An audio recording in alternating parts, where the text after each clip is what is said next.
All right. Good morning, everyone. Welcome back. I got my Tuesday talk with the one and only Brannon Potts from B2R Investing.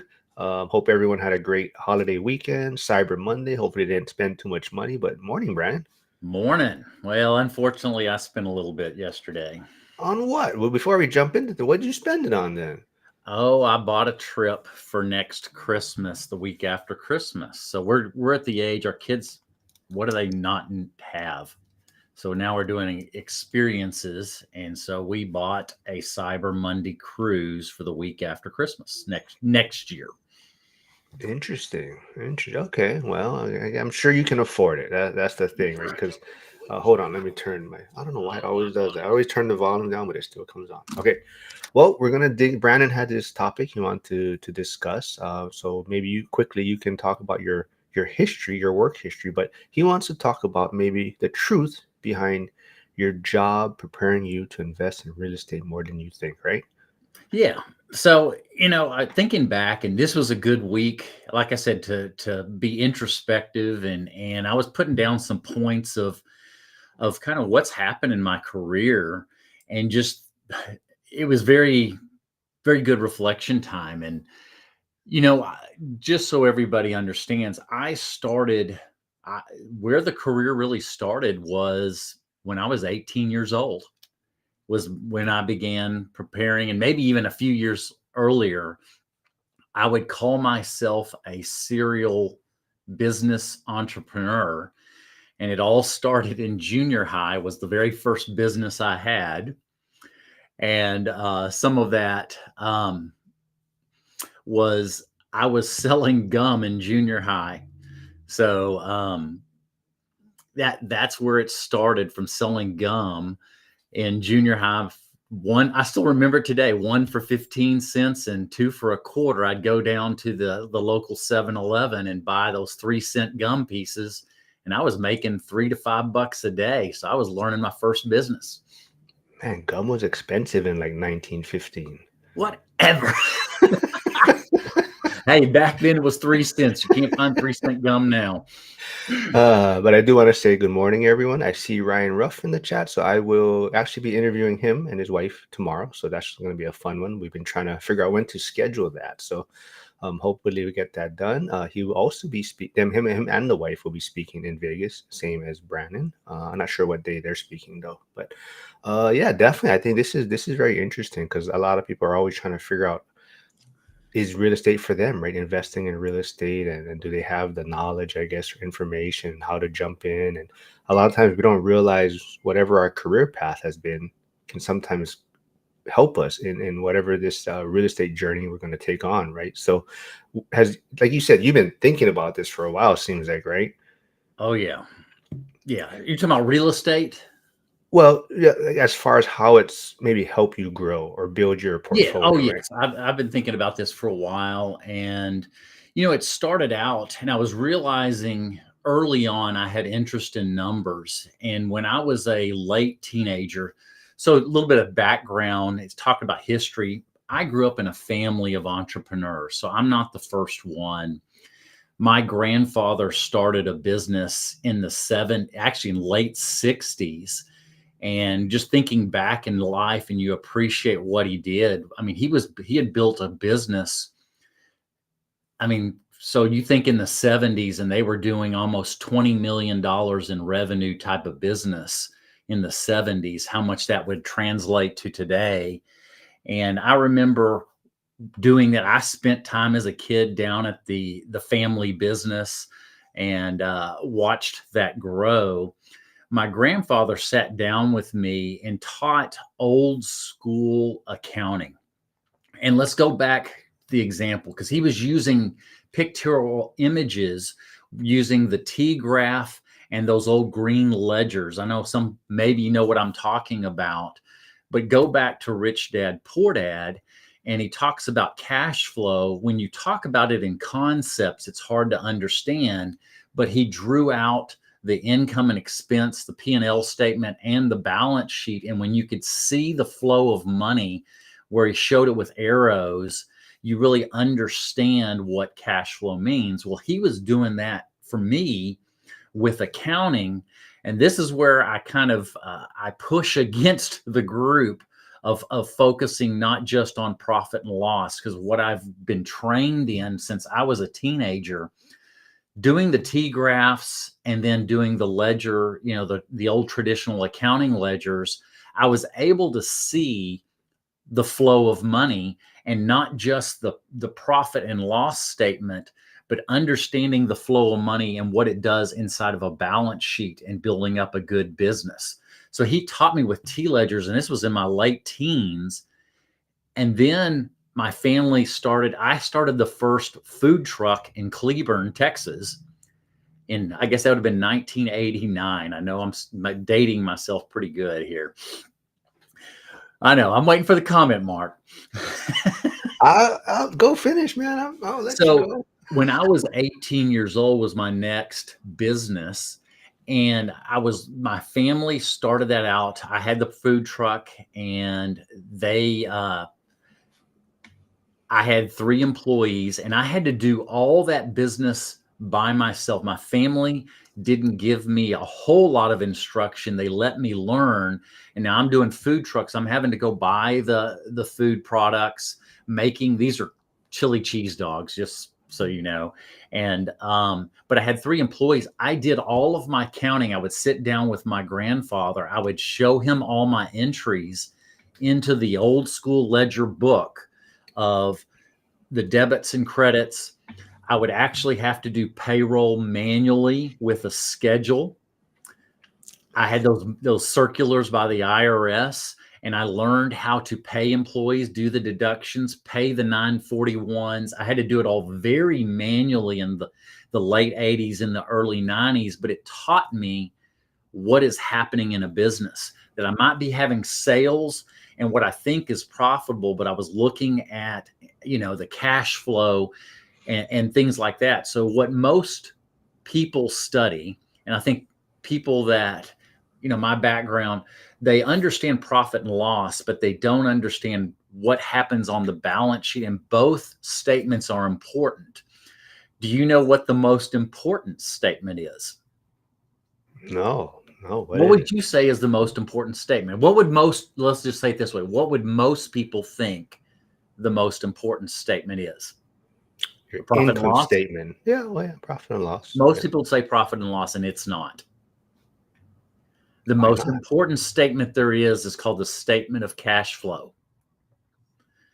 That's a more detailed, because it's using the balance sheet and the profit and loss, and you're seeing the flow of cash as it goes through a business. And us owning real estate is a business, and we have to think of it that way. It's not owning real estate, it's owning a business that owns real estate.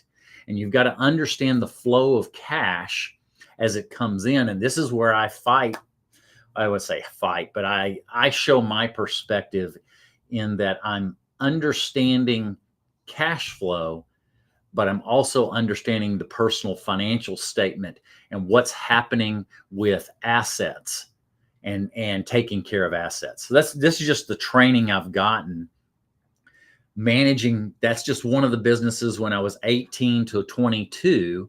And then I went into some other smaller businesses. I then got into accounting. I worked with most accountants, and I'm probably going to say things that might step on a few toes, but it's what I believe, and I'm going to live who I am. Most CPAs are just compilers of numbers on a piece of paper. They don't really understand numbers. They know how to put numbers on a piece of paper, and that's about it. I worked for a CPA that I would call today. Now, he has recently passed away, but he was a true savant. He was our family CPA. And so I worked for him for a few years, and he taught me how to understand consultation for businesses and understand numbers and what they mean, other than just the simple number, and what they mean in relationship to other numbers within a business. And so I really got to be with a CPA that really was a business consultant and a tax strategist. That's a different, very rare breed of CPA. I do want to just bring up Hyder's comment real quick. He says dating yourself is better than dating your sister. Uh, but True. you also, so you have a background in accounting and finance, right? So Yeah. if you had to pick one though, like one career path, Oh, I which was more leaning towards a finance degree. I did not like the CPA world. I liked the finance world better, and I touched into both. So I started there in the mid 90s working for a savant CPA. I've never been able to find another person like him. I usually sit down with the CPA, and this is just who I am. I want to understand tax law, and I sit down with the CPA after they're done, and I go page by page, making sure they have it done correctly. And I have literally found mistakes that would have cost me $10,000 to $15,000 one year, and I fired that CPA. If I have all to be the expert, why am I paying you? all nighter Hyder said what Brannon is saying is it's not about where the cash settles, it's about the path of travel to get there, if I'm getting that correctly. You're right. And Rich Dad Poor Dad does talk about that. He shows it with both the balance sheet and the profit and loss statement. You know, the balance sheet, and this is our real estate. It's showing what you're measuring with a balance sheet is you're measuring solvency and liquidity. The profit and loss statement is measuring whether that asset is actually making money for you. But then in the balance sheet, you're looking for that liquidity and making sure that what I was going to say is that asset is stable and that the future is solvent and stable. You're having to look at both. And people, even, something that Cody said yesterday, and I'll give him props. Let me just say, I think he's understanding it more now. He was at the edge. Some of the things he described was close to insolvency. He was managing his expenses with credit cards. That is at the edge of insolvency. He got through it, and I'm so glad for that. That's why I educate on my YouTube channel. He got through that, but he was describing, he was worried. There was times he was very worried. He had very little cash, and he's gotten over the hump, and he's starting to build up that cash. I'm looking at that now, my years of 30 plus years, growing up in accounting, growing up in finance. I watched people at the edge of cash flow go under because they were so highly leveraged. All right, now to that point, would you say though, because of your accounting and finance maybe background,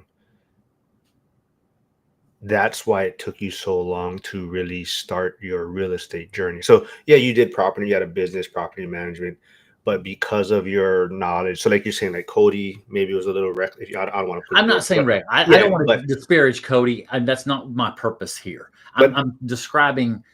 He described it, and he did it very honestly, and I he, appreciate that. yeah, I mean that's what I'm saying, not reckless, but like the fact that if you It was look at it very strictly from accounting and finance, a lot of times you'd probably say it's not worth the risk for real estate in a sense, right? So do you think that actually slowed you down from heading down this path of accumulating rental properties, maybe? no. What I was doing was focusing on accumulating and building businesses.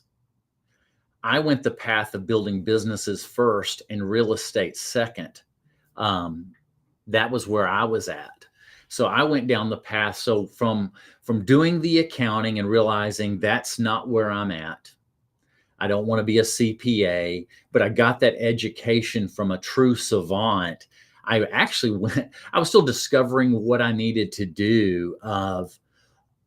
I knew I liked numbers, but I wasn't certain at that moment. So I'm going, you think I can see it now, but going back in time when I'm still fresh out of college, trying to figure out what I have the most passion about. Um, that was the challenge. And let me talk a few more things I learned in accounting, and then I'm going to go to the next position. So I learned the power of, and this is from Jack, and I'm going to say his name, Jack Aldridge, impacted my life. I actually worked for him when I was 13 too, for a few years, because he owned another small batting cage. But when I was an adult, I worked for him in the accounting. But he used to ask me, "Do you own a job or do you own a business?" And I guess he knew where I was heading with our family businesses. And he says, "How do you know you have a business?" And he would say, "You need to be able to walk away from that business for at least a month, and the business still works and still makes money and even does sometimes better if you're not around. That's when you know you own a business. If you can't leave the business, all you do is you own a job." And so those are some of the little things he taught me of how to know whether I owned a business. And I always remembered that as I was building out the business. Now, at first, you can't get away from it when you're building it out. But when I knew I officially owned a business was when I left the business for an entire month, and I spent a month up in Canada and Alaska one summer and came back, and the business was just as profitable and actually a little bit more that year. And that's when I realized I owned a business. I was also able to see what might break if I wasn't there, but I was learning those principles. And so, yes, real estate came later, but I was still focusing on building passive income through a business. It's just a different product. Yasik says, "Keep preaching, Brandon. 1,000% true." So to that point though, so like you're saying, because of your background, accounting, finance, probably looking at numbers, would you say starting a business is better than starting with real estate in the beginning? Possibly for No, some. I agree with what Michael says a lot. Not everybody's wired to build a business. And I agree with that. So there's nothing wrong. Well, I would say this. Here's where I would disagree with him. I believe all of us that own real estate own a business. Depending on number of units, it's just either a small business or a large business. You're all owning a business, owning the real estate. Lynn is asking, was there ever a time where Brandon was over leveraged? Oh yeah. I lived in debt early on and did some of the same mistakes we all have done, and so I've seen that. I started learning in my very early 30s in banking what the irresponsibility of being over leveraged. It's dangerous. Let's just say it that way. It's a very dangerous place to be, and a lot of people have worked themselves out of it, but a lot haven't. And I actually witnessed some of this. So that's why I'm preaching it so hard, because I have lived that too. Ike, who you just had coffee with recently, says, "Know what you know now, Brandon. Would you have focused more on real estate earlier or kept the same timeline?" Um, it's turned out good where I'm at now. Yes. You can always look back and say, "Man, I wish I'd have owned it earlier." I think everybody could say that. So it happened when it happened, but I was also focusing on growing a very large business. And so I was focusing on building assets. It just was a different one. And then once that asset became extremely stable was when I began getting into the real estate game. Now, you're starting with accounting, finance. I mean, you even talked about selling gum and whatnot. But like I said, I keep learning every time we talk. There's something I pick up new about your background or your history. And like I said, a lot of people don't know you're very athletic, actually. Your athletic background too, right? So do you think even that has helped you in this It did. business? Yeah. I learned what focus would do. And so my background, I started off in tennis. This is back in the 80s and early 90s when the US tennis players were some of the best in the world. We're not there anymore. But I started tennis when I was 3 years old. I played one single sport from the time I was 3 years old till the time I was 22. And my senior year, I got my full college paid for playing tennis. And so my senior year, I finished out, my tennis career, then went into triathlon and made Team USA's world team for 3 years. But I learned what the power of focus is. And I think many people struggle looking at the next shiny object, or here's the next trend in real estate. And they're always jumping from trend to trend to trend or type of real estate model. And I am staying singularly focused on what I'm doing. I'm mastering that, and I'm still learning, and I'm growing every build and every acquisition. I'm perfecting it that much more. I'm just one of those people that I like to stay maniacally focused. And it's sometimes it's unhealthy. I mean, there's my wife's even said that I get so focused on something, I sometimes get out of balance, but it's created good rewards in my life. Steve, the accidental landlord, says, I started a business, ran it for 4 years, dissolved it without owing anyone money. So many lessons learned. Yes, and I did some of that too. So let me go to the next position. So I went to be a stockbroker. So I've been in a lot of different angles of finance. And what I remember then is looking at the portfolios of a lot of my clients. I started to say, there's no way you can get ahead unless you've put big money in there. The savings slowly over time reaps working for the rest of your life. And I remember the time that we used the statistic of, oh, your average returns in a portfolio was 12 and 13%. Those were the numbers they were saying back then. And guess what they're saying now? It's come down. Now they're saying 9 to 10%. Isn't that interesting? From 20 years ago, we were using the scripts of 12 to 13. Now they're using 9 to 10. That tells you a lot about the stock market. Ryan Ruff says it's all about the spread.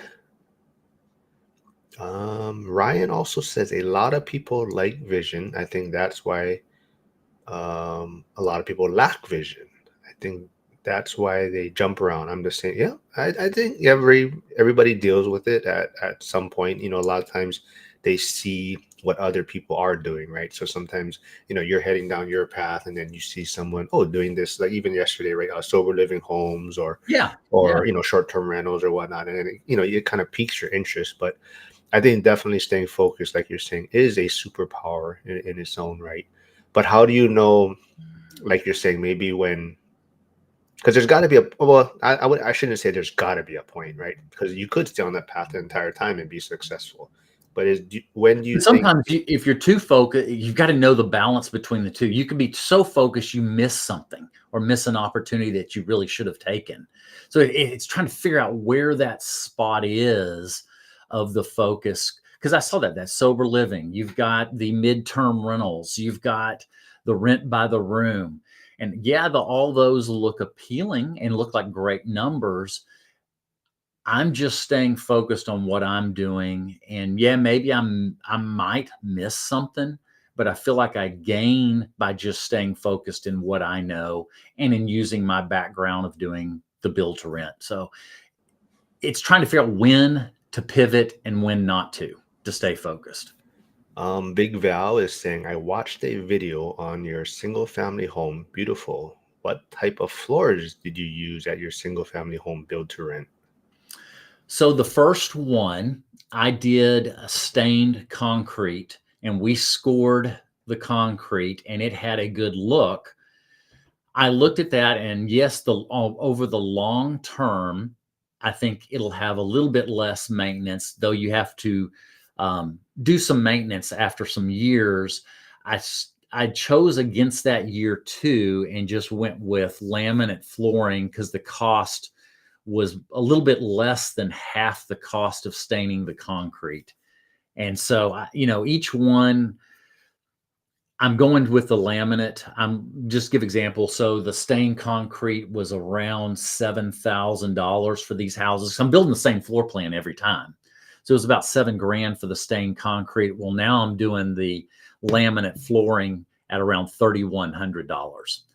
I've just decided, I think for the cost, I think I'm going to go with the 3,100.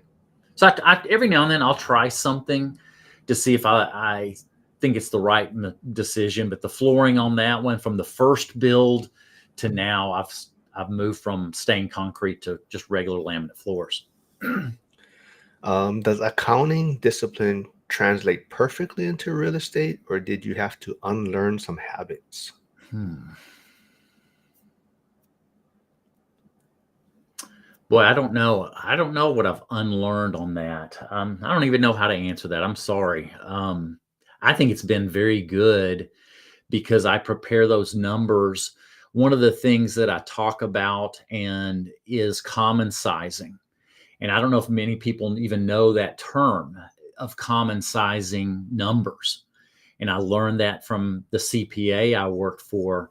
It's really taking the numbers and showing them in relationship to the other. So I'll take the top line numbers of revenue and then I'll break down the expenses, be it, let's just say, property tax, um, your insurance, any type of maintenance, trying to think of some other, just all the expenses. And then I'll relate it to the top line revenue. If one property I'm paying 16% of my revenue towards taxes, and I've got another property I'm paying 10, it stands out, and I'm trying to figure out why, or is there anything I can do to mitigate that, to make sure that all of them are similar in relationship to the revenue. But then it allows me to say which one would I want to get rid of. If I'm looking at the productivity of the asset, and this goes to the P&L side, if I'm looking at the productivity of the asset and I'm saying has higher costs and I have a lower return on the asset, I might want to sell that one to get a higher productivity asset. And so I have these all across in a spreadsheet, every property on one spreadsheet, and all their expenses in relationship to its revenue. And then I also show unlevered yield, which is what the cost is, what the revenue is to the cost of the asset. And so I just look at all the different relationships of numbers. One number in isolation has some meaning, but you've got to use those numbers against others to truly understand that asset and its productivity. But this comes from, I worked on my MBA. I never finished my MBA. I was pretty rebellious, I'll say, and pretty strong opinions. and I told a professor he didn't know anything. And I did. Unfortunately, that was not my shining moment, but I was dead on right.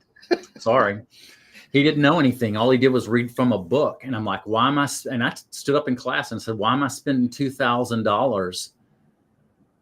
I could have read this book on my own for $100. You don't know anything. You've never done anything. Have you ever run a business?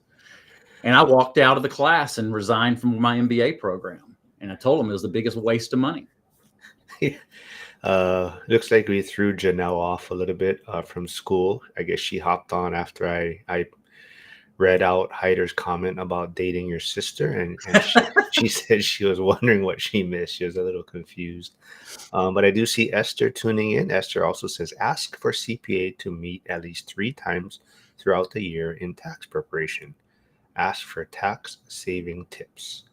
Now, on that point, and like you said, you have somewhat accounting, finance background. Would you say, financial experts or even tax people are sometimes maybe, I don't want to say worse, but not the best for real estate investors because they're looking at maybe minimizing risk more instead of building wealth to some extent?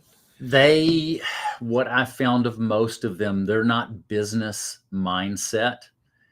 They are compilers of numbers on a piece of paper for the IRS. There are a few, but you have to hunt them down. There are a very few that really understand real estate and have a business mindset. It's hard to find. And that's why I sit down with them. Right now, I don't have one. Let me just be honest. I have to sit down and educate the CPA on real estate. I'm checking against what he knows, and it's a challenge. I've been on the hunt right now for somebody like Jack, who I worked with, and it's hard to find.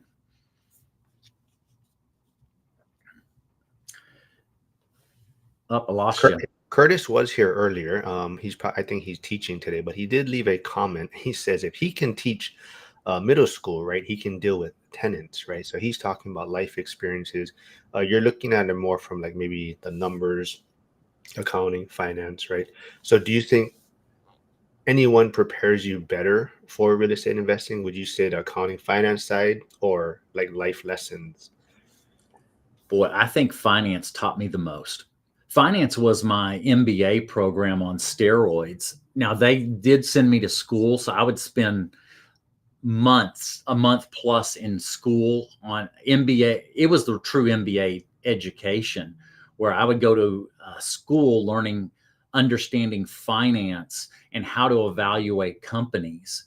One of the things I did, I was the person that did analyze every company for loans. And so I was sitting in loan committees when I was in my 30s. These were loans of $1 million to $5 million. I was $500,000. I was doing lots of loans, but I was the one presenting the packages and talking about the businesses and whether they were doing best practices of their industry. So I would have to study their industry and do research on their industry of all the different expenses and where the best practices of what that expense should be in relationship to the revenue, in relationship to the balance sheet. So I have a very unique background, and I would sit down and present these packages. So I looked at least 100 plus businesses, maybe a couple hundred. I never kept count, but I was doing them for 5 years in finance.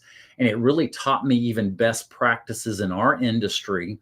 I would ask anybody to tell me what the industry average is for the top line expenses. And I bet you some know, but the industry average is 40%. That is the industry average. Well, I know this group doesn't want to be average. So use that number accordingly. I manage that in our business, in my real estate business, and my average for my entire portfolio is right at 30%. And the industry average is 40. Now that partly is because I'm at 8% on allocation for CapEx vacancy. As that goes up another 7%. So I'll be somewhere in that 35, 37%. But I'm still below industry average. I'm looking at all my expenses. And the part of it is I'm investing in an area here in Texas that's just outside of the city limits. Well, because property tax is such a big expense, in town, most of the average here in Texas runs around 2.2 to 2.4% of the property's value. These ones that are outside of city limits, but it's right at the edge of city limits, my property tax is at 1.2. I understand those principles and the effectiveness of what it does to my pocketbook and my bottom line for cash flow and the productivity of that asset. And that's why I keep building there right now, because right now I haven't found anything better matches the productivity of that asset. And that's just how I think.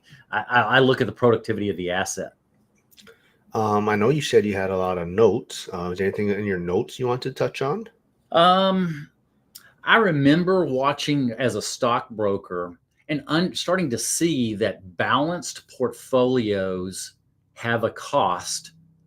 Yes, it mitigates risk, but you also lower your return. And I remember seeing that and I'm thinking, wow, if I follow this principle, I'm going to have to work the rest of my life to hope to be able to retire. And I realized that.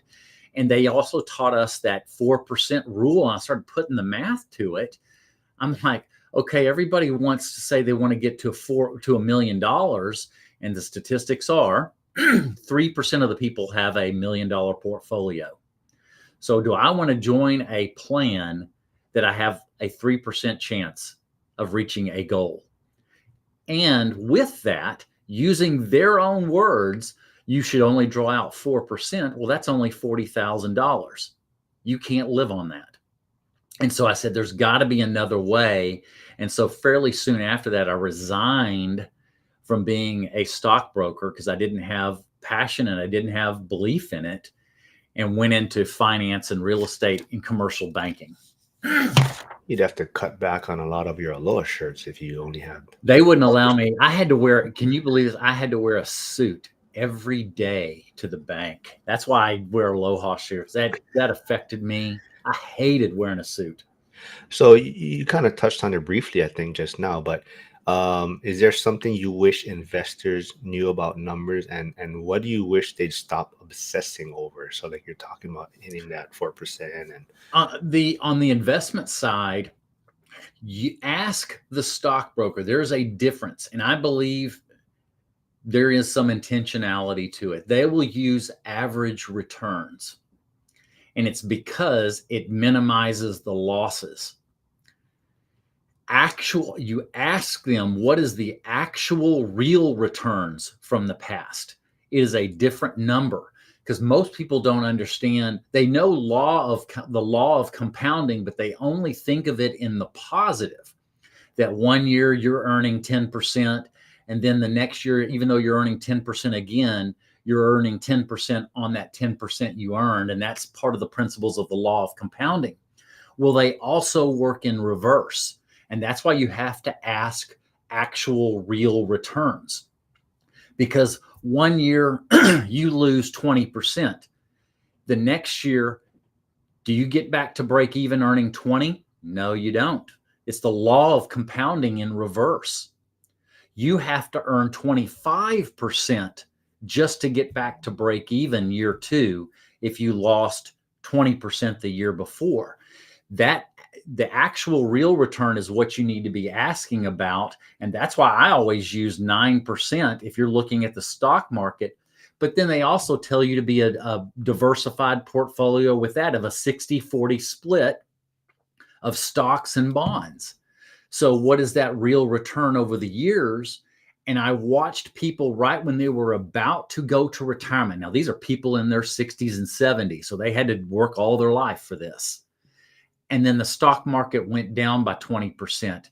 And I remember, this is the CEO of a bank. You would think they should be the most highly educated people. And I would sit there and I heard him say, I can't retire now because of the stock market, because it went down 20%. I think this was around 9/11. And he says, I've got to work another 5 to 7 years. And he was already in his late 60s then. And I thought, here this guy is financing all these real estate projects, and he chose the stock market way. And I looked at my job in the banking industry. I knew I would not be there forever. I used it as a launching point. I was going to go back into business, but I was going to take what I learned in banking. It was MBA on steroids for 5 years. And so when I teach, and what I preach on my channel and here is what I've learned over the years, and I've watched, because I've seen the scars, and I never want to hurt anybody. And I really think of what I'm saying. And I'm not perfect, so don't take this as I'm preaching as if I'm perfect. I've learned some of this from my own lessons, but I've watched people be highly leveraged that are quote unquote profitable lose it all. I've seen it. I've seen the casualties on the side of the road. And that's why I preach the 70% leverage, because I want somebody to not only acquire it today, but have it forever and not have at risk of taking them down. Because I've witnessed the stories. leaving myself on mute. Has the internet made people think they need perfect numbers instead of progress? Yeah, you've got to balance that, because I think perfection is the enemy of progress. I do think that. And so I think of all of that too. So that's a very valid point. You can't be perfect. There's no such thing. And if you focus too much on it, you'll never do anything. I think you, through time, you say, hey, I want to make sure that it performs at this level. And as you learn more and more through the process, you can begin to be perfecting it more and squeezing more productivity out of the assets. Um, Marlin RE, I believe is in Colorado somewhere. I still not exactly sure who this is, but thank you for always tuning in. But they do say Texas taxes look like they reset annually. How are you planning to stay on top of those taxes? If they double, how does that affect your cash flow? Is the built in to your planning? Sounds I tough. do. So when I underwrite these projects, I'm not putting the optimal taxes because year one, when I build them and they're finished, let's just say middle of the year, they are only taxed based off the value of January 1st, whatever stage it was at there. If it was, vacant land, it's just taxed for the land, even though I might have finished it within the year. Well, when I put the pro forma, I put what it will be valued at completion. So I'm not doing, okay, well, the land was worth 20,000. My year one returned so great because the the 20,000 valuation. I'm putting in what the value of the property is. So I'm putting in those expenses and not what I call it, not lying to myself on the performance, because I saw that in banking. I would have to challenge these owners. So I learned those lessons. But then the same thing, I learn how to protest the values with the taxing entities. And I've learned that part of my role as an owner of property is this is part of my job, is to protest my taxes every year to minimize that expense. I want to say good morning to Trisha tuning in. I know she's healing from a broken ankle foot, I believe. I think there's too much swelling. She's not going to have surgery. So she also had to cancel the school North Carolina meetup, unfortunately. And I even believe she had to cancel her trip to Vegas for the event. So she's hoping it's going to Yeah, I be heard that. live streamed. I do see Gus here. Gus is a new member in school. He's actually a big investor in Maine. I'm not sure if I know anyone else investing in Maine, but go check him out. Go welcome him in school. Go check him out on Instagram. Zuber just gave him a shout out also with his video with Cody Davis talking about Gus. But Alex, the accidental investor, does say, Brannon, I've often thought about stock recovery the way you explained it, but I've never heard anyone else explain it that same way. I understand it. Yeah, think of the law of compound interest works in both ways. The other thing I learned as a stockbroker was diversification has everything, every choice has costs. And diversification, yes, it minimizes risk, but it has a cost. And that cost is lower returns and a longer number of years to financial freedom. Mikey Buzztune is asking, do you have a book outside of RE that you consistently return to, which continually adds value to your investing? I think I read books multiple times. I just reread Rich Dad Poor Dad for the I've lost count. If it's the sixth time, eighth time, it's somewhere in that range. I read that book again. The ones that are my most important, I would say I've got four. Rich Dad Poor Dad. I do believe in cash flow quadrant book because I come from a business mindset, a business entrepreneurial mindset. I've read cash flow quadrant multiple times. And then the other two that I think are very good, these are old Kiyosaki books, is Retire Young and Retire Rich, and Why the Rich Are Getting Richer. Those are my four that pertain to real estate and business. I did reread The Millionaire Next Door just recently and realized how dated it has become. It's an old school model that worked to the 90s, but doesn't seem to work now because no one can save fast enough because of inflation, and because inflation has become an increasing component to the economy. And the why it has become an increasing component to the economy is because the government needs it. They have to have higher inflation for the debt destruction of the deficit. And what you think about when the deficit was much lower in the 80s and early 90s, it launched after the late 90s. You saw inflation growing that much stronger. And I wonder if that's not a component, because it reduces the impact of the deficit.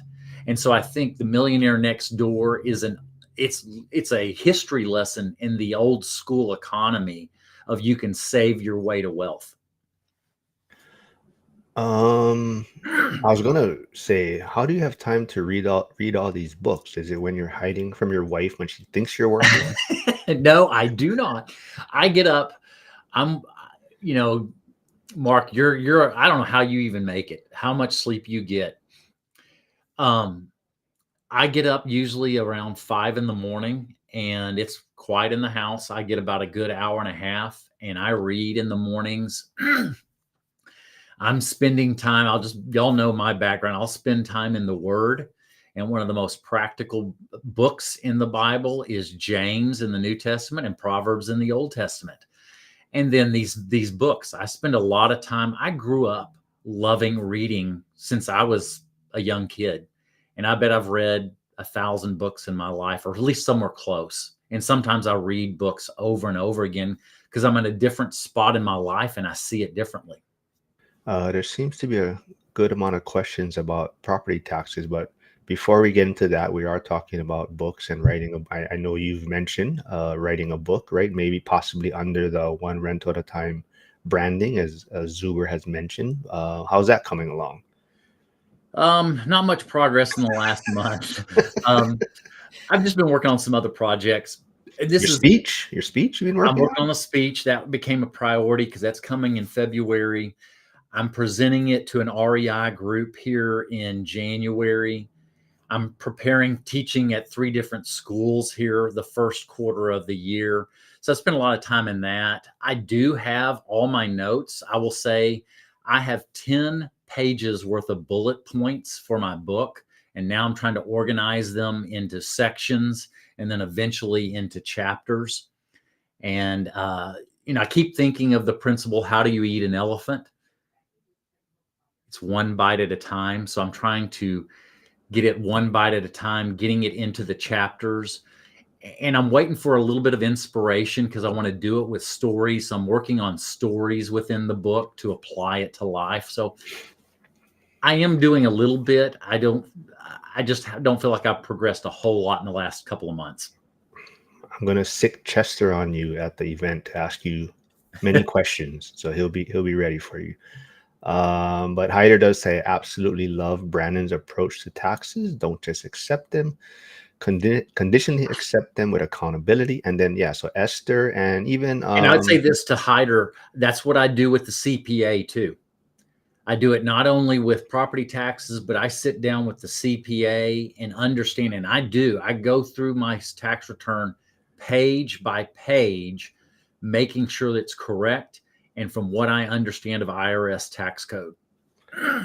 so Esther and even Trisha do have kind of questions about how do you protest property taxes. Esther's asking in Texas, but Trisha, I believe, is in South Carolina. So, but how do you go about that process? So every county in Texas has a little bit of a different system. They send you the valuation. Usually you get them close to April, and you have a window to file a protest with the county.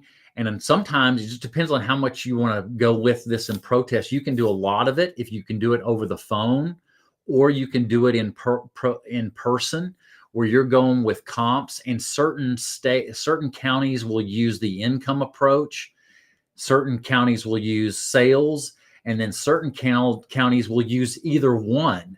So you've got to know your county because all of them are different. I'm actually sitting down with our new chief appraiser tomorrow in my office right here. He's coming tomorrow afternoon, and I've got some questions for him. Granted, I am on the board of our county's appraisal district. I did it to learn the system. That's why I just started on the board this year, but it was more to help the citizens and learn the system. Our county, we're the only county in the state of Texas that has frozen the values for 3 years.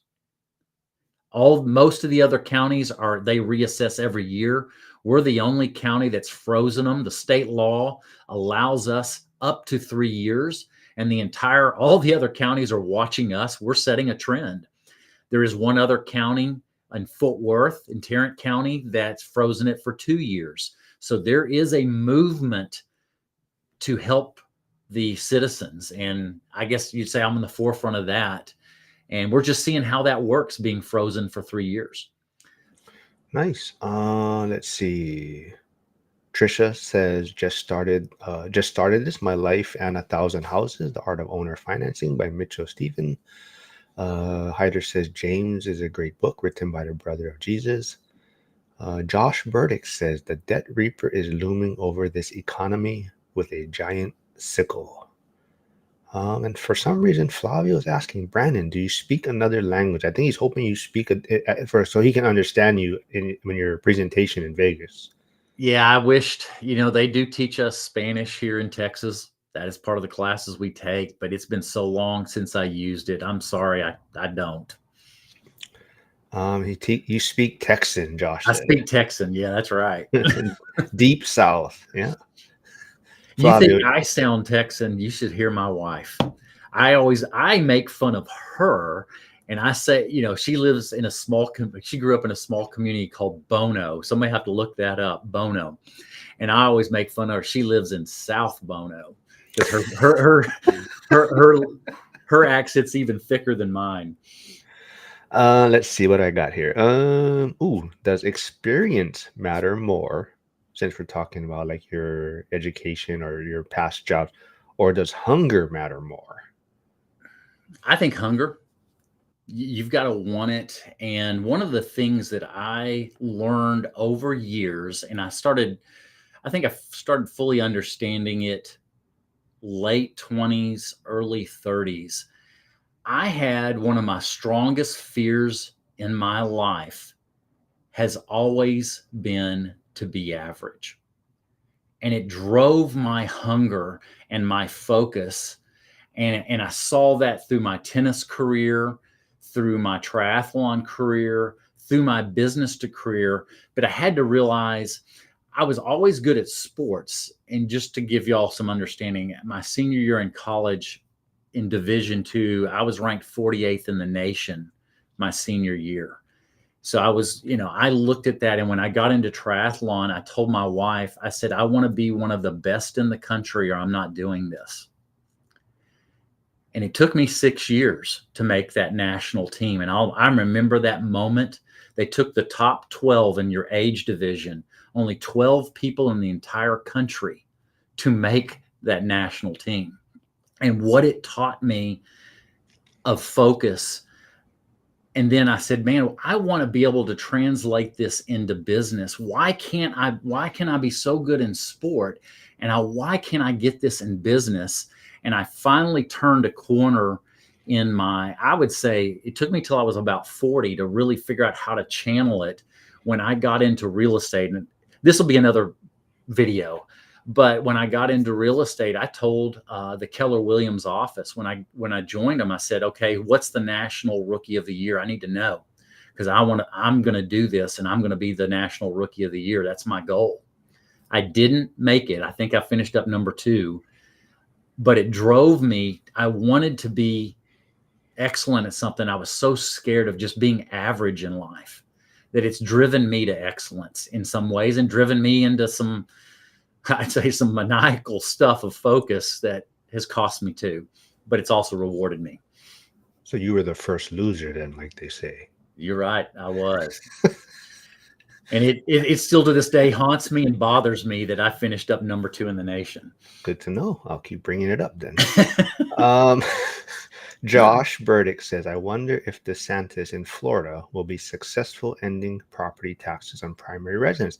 You know, I am watching that very yeah, much. It's setting a trend, and I think the entire country, he is leading the way as he led the way with COVID. He is leading the way with property tax. And I'm on it and have audience to our state representative. I have her cell phone number and I'm talking to her, and she's on board of doing the same thing here in Texas. And I hope DeSantis gets it done and creates a model for other states, because Texas doesn't like being second. Shoot, I saved it on X. I don't know if I can find it, but um, I'll kind of briefly. So someone was talking about that. They had a great point. They're talking about Texas, how everyone is saying, you know, DeSantis is trying to do this. They were kind of pointing out, though, one reason why Florida can possibly do this and make it work too is because they tax the tourists or tax the people that come there a lot, right? So Texas to do something like this, where is the extra revenue going to come? So they broke it down. It was pretty interesting to look at I and kind hadn't of seen see. that. So I Yeah, know they're talking about like some form of VAT tax to pay the difference. I mean, we just need to get some traction on something, because here in Texas, something's got to give. I see the citizens. I've witnessed it in my career in real estate, literally watching people, and it was sad, crying because they had to sell because they couldn't afford the property tax because it doubled on them. And that's not right. That's not right for that vulnerable group. These were not your well-off people. These were the people that needed everything they could get, and something's got to give. And so I'm a proponent of fighting for that group too, not just for me, but for that group, because they're the ones getting harmed the most. yeah, absolutely. Josh does add in, I wonder if it will mean higher taxes for investment properties if they abolish property taxes I on wonder the same primary. thing. Mm-hmm. I could definitely get behind a after a certain age, right? You eliminate property taxes for people that have been in it. So that should What be we helpful. have in Texas is they freeze it at 65. Taxes are frozen, It's like so right it around the doesn't. corner for you. I knew that as soon as I said it, I knew that was coming. I knew, but yeah, there is a form of that here in Texas at 65. Value of the property freezes, and taxes are some of the taxes are frozen. So, you know, we are mentioning Texas and Florida. So, you know, something common there, kind of red states, I guess you would say. But Esther does say Washington State new governor is proposing 3x property tax. So that would be wild. But yeah. Um, Hyder says Texas may pay their taxes with lead if they get pushed too far. Yeah. Well, and here's what helps this economy here in Texas. I don't know if many of y'all understand Texas, where I build and where I do my business in Dallas, Fort Worth has become one of the very largest. We're not far behind Chicagoland. We have 8 million plus residents in Dallas, Fort Worth. When I was growing up, I'm waiting for Marc's comment. When I was growing up in the 70s and 80s, DFW. 1870s and 18. Yeah. Go ahead. Sorry, man. I knew. DFW was only a little over 2 million people. So from the 80s on, now we're at 8 million. And in the county where I live, we've grown 34% in the last 10 years. Our county has grown in population. Amazon just built, or finishing up a 2 million square foot regional distribution center, maybe a mile and a half from my office that I work from. All right. Josh Burdick says I'm in favor of a consumption tax. It might help my physique. You know, on that point, you know, Zuber was mentioning running a mile under 6 minutes just right now, right? No training. I Could you almost do that right now? Not now. No. Let me just share. So when I was on Team USA, I weighed 160, and I was the fattest guy on the team at 160 at 6 foot. You could see my abs, and I was the fattest guy. But I will say then, this was now 12, 13 years ago was my last year.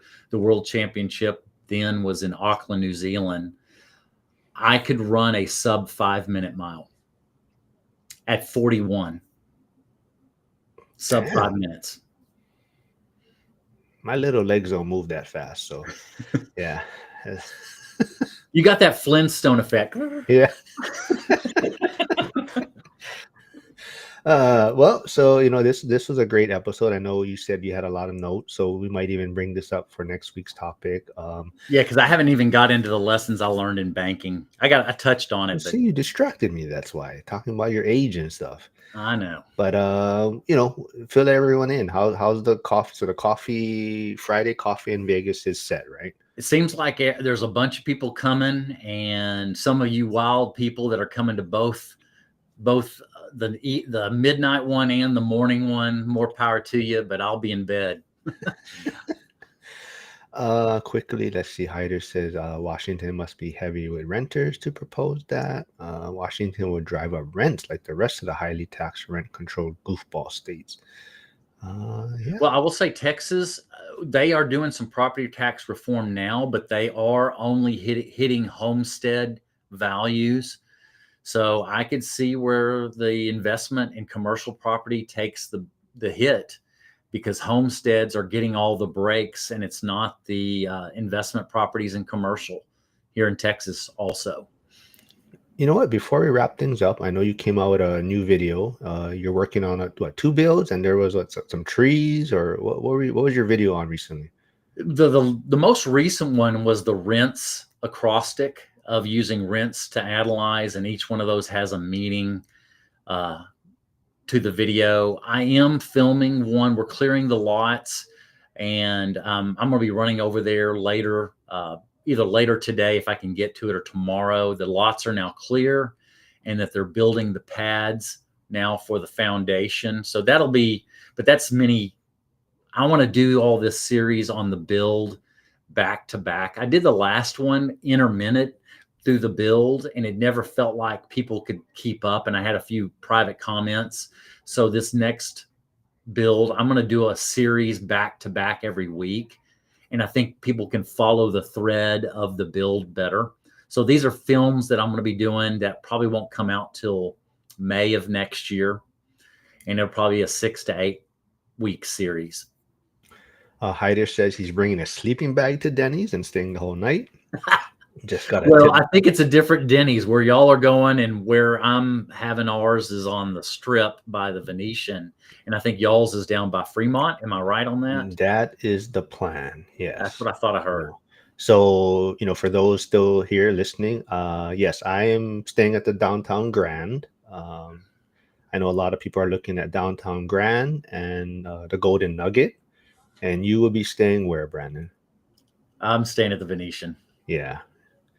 I think, a lot of people bringing their spouse or other half might be staying more towards the Strip.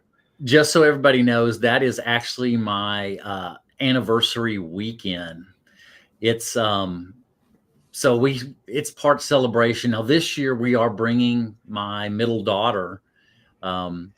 She's coming to the conference, so we'll be staying there. But this will be year number, what is this, 23 years in February. We were actually married on Valentine's Day. At least it's on the calendar, and I can't forget it. And if I spend any money that day, it's for a legitimate purpose for an anniversary. So you kind of answered it. Josh was asking if your wife is coming to Vegas. I doubt she will, even though I bought her a ticket. If she will probably be there when I speak, and I doubt she'll be there after that. She'll be shopping. We have a bunch of friends that are coming to support us and support my speech, 3 couples. And I know all the wives are talking about what they're going to do while we're at the conference. And Marlon RE says Washington slathered how much cash flow Dion was making. they had to raise those taxes. Uh, oh, Trisha said the Venetian and Bellagio are on her wish list. Um, Charles McCune, it says Brannon 16 to 5K 325 branch at 16 years old. What is it? 516. What is he saying?